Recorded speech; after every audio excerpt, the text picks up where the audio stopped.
alleging that owners colluded to prevent him from playing in the league again in response to the quarterback's protest during the national anthem. As we all know, since Kaepernick first took a knee, the league has turned into a battleground for political and social issues, and even President Trump has weighed in. Cowherd, do you believe this grievance will help Kaepernick get back in the league? No, I think what will keep him out is his silence. This has been what I have said since this happened, is if you don't talk, people will define you. You have to talk to define yourself. And so as the world is talking about Colin Kaepernick, when I say Kaepernick now, my first thought is protest, activism. I don't think football. Why? He hasn't talked in 8 months. This is why I kept saying, don't let others speak for you. I don't think his girlfriend has always done him well. I don't think the newspaper guy, Sean King, yeah. I don't think he's actually helped him. And by Kaepernick's silence, he has let others define him. So I see him now as a political figure, even though he was a pretty good quarterback in his prime.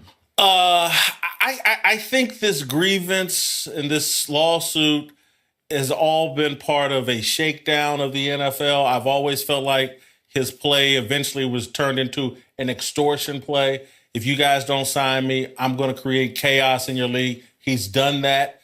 He thought maybe they would sign him to tamp down some of the chaos. Now that he sees that, he's gone the lawsuit route. I don't think this will help. Again, common sense is the only thing that would help Colin Kaepernick, and he's so far removed from that I don't know if there's any coming back from it because, again, look, there were two guys in that 2013 Super Bowl, the 2012 season, that got run out of the league. They did something the league felt was inappropriate. Ray Rice had domestic violence accusations, hasn't been in the league since he was 26 years old. Many people felt he had enough. He was one of the best 100 running backs, 50 running backs, 30 running backs. But the league washed their hands of him because of his domestic violence deal.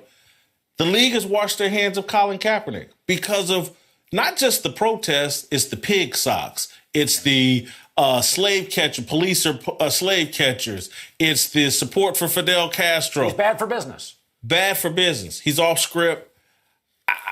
The guy's delusional, bottom line. Yeah, I mean, the thing is, you're talking about a backup quarterback. So, every team that I was ever with, they don't want a backup quarterback. You don't know who the backup quarterback is because they stay out of it.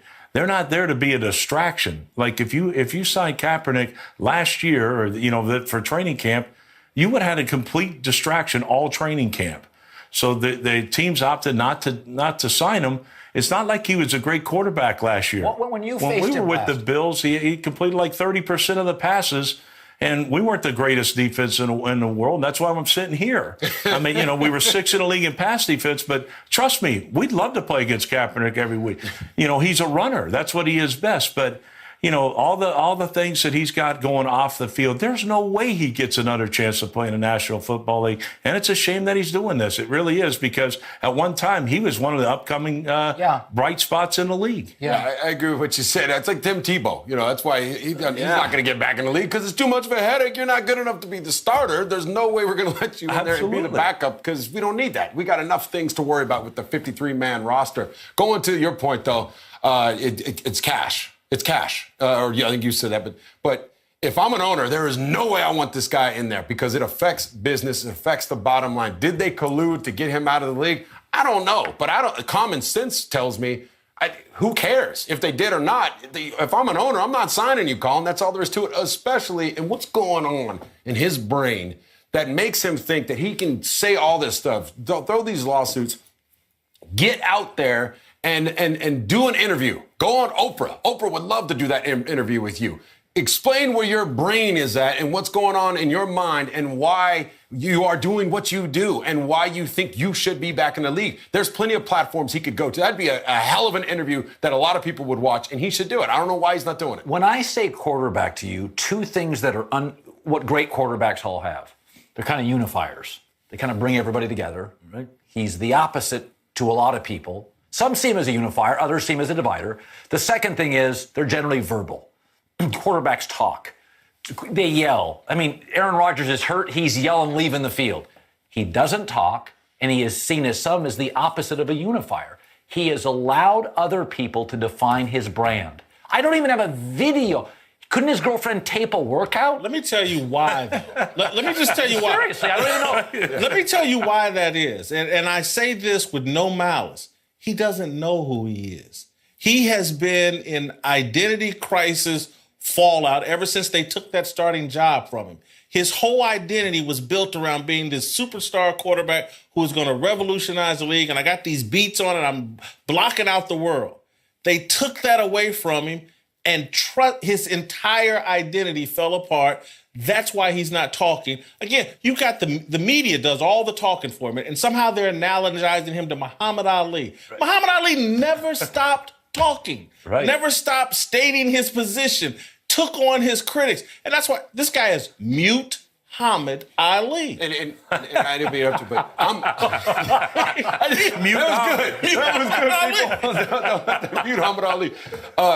And does that... I'm starting to think, like, okay, maybe if he is in that position, maybe he knows himself to say, you know, I can't handle that type of interview because they're going to ask me some questions, and now I got to come up with some answers. Now, I think good answers. I think that could be, or his handlers think that. Does he have handlers? Listen, I've heard from people that have monitored this situation, his handlers don't want him talking because they know he can't handle it. And so, but again, what I say, the way the media has caped up for him, there will be somebody willing to do a softball interview with him, pre-recorded, give him the answers, the questions, everything beforehand, do something. But I don't even think he can handle that. And again, and people think it's with malice. I have sympathy for the dude. He grew up in a unique way. He's a unique kid. He did something he hadn't thought through. He's way out over his skis. And I wish the people around him would walk him back if they really